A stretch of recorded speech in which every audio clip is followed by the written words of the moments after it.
Okay friends, to get started, one of the first things we have to do is go ahead and remove this right here. To remove this, what you're going to find is you have 3 mounting bolts along the top here, and then you'll have 2 mounting bolts along each side. Let's remove them all.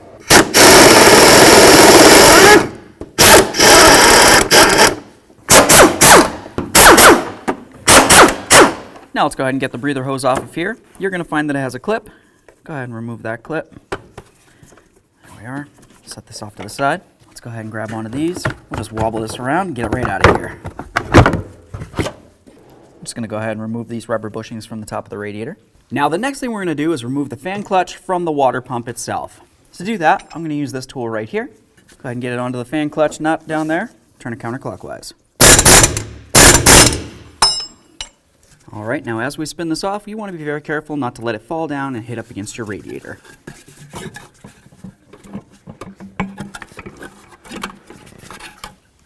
Now the next thing we have to do is go ahead and remove the fan from the clutch itself. To do that, we're going to remove all 4 of our mounting bolts. Now at this point, we're going to use a nice rubber mallet. I'm just going to lift up on this and give it a nice loving bonk. Perfect. Now let's go ahead and put the fan onto the fan clutch. Line up all of our holes. We'll start in our bolts. If you're not using lock washers, make sure you use a little bit of blue thread locker. Okay, let's go ahead and snug these and then we'll torque them to 24 foot-pounds.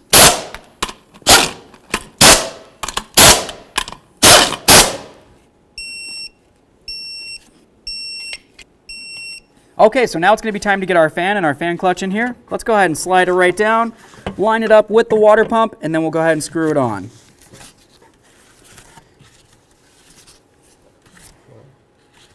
Now that we have that spun on as far as it'll go, let's just give it a little bit extra with our tool.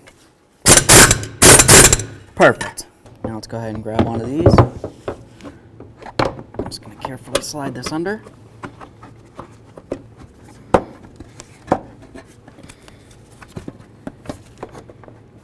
Slide this right under here. Perfect.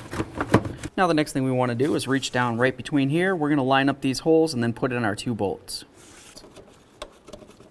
Now our 2 bolts on the other side. Now let's go ahead and pull this and then put in our last 3 bolts across the center.